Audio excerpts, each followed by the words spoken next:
এই দুর্নীতি চাঁদাবাজকে নতুন নাম দিয়েছে সমঝোতা। তো তার মাধ্যমে যে আমাদের রেলের উন্নয়ন হবে, সড়কের উন্নয়ন হবে, নৌ রুটের উন্নয়ন হবে, এটা আমরা আশা দেখি না। সেই বাংলাদেশে চাঁদাবাজিকে স্বীকৃত দেওয়ার রমজানের পরে ঈদ আসতেছে।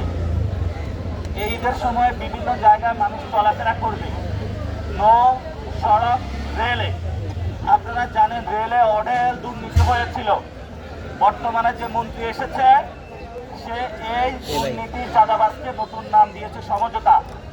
তো তার মাধ্যমে যে আমাদের রেলের উন্নয়ন হবে, সড়কের উন্নয়ন হবে, নৌ রুটের উন্নয়ন হবে, এটা আমরা আশা দেখি না।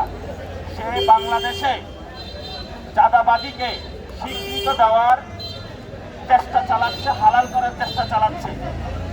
এই নয়ন রবিউল ইসলাম, সে খুনের মামলার আসামি, তাকে 3টা মন্ত্রণালয় দেওয়া হয়েছে। এখন আবারই সে বাংলাদেশে হলে চাঁদাবাজিকে হালাল করার চেষ্টা চালাচ্ছে। আমরা পুরো বাংলাদেশের মানুষকে বলবো, এই রবি যে দূরভূষণ নিয়ে আসছে, নতুন করে মির্জা আব্বাসের সাম্রাজ্যের দায়িত্ব নিতে চাচ্ছে।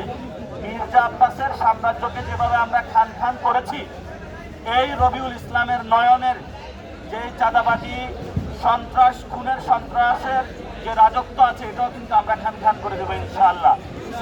সে যেভাবে আসুক চাঁদাবাজরা, রবিউল ইসলাম নয়ন রবির চেহারা ধারণ করে আসুক, মির্জা আব্বাসের চেহারা ধারণ করে আসুক, বা অন্য কেউ, তাহলে আমরা তাদেরকে বলবো বাংলাদেশে কোনো চাঁদাবাজি চলবে না। এবং আপনারা জানেন বাংলাদেশের সবচেয়ে বড় চাঁদাবাজি হয় সড়ক পথে।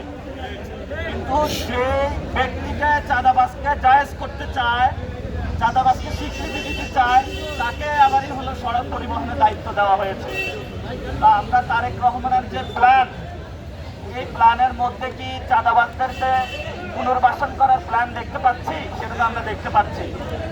আমরা জনাব তারেক রহমানকে অনুরোধ জানাবো, আপনার প্ল্যানে কোনো চাঁদাবাজদের রাখবেন না।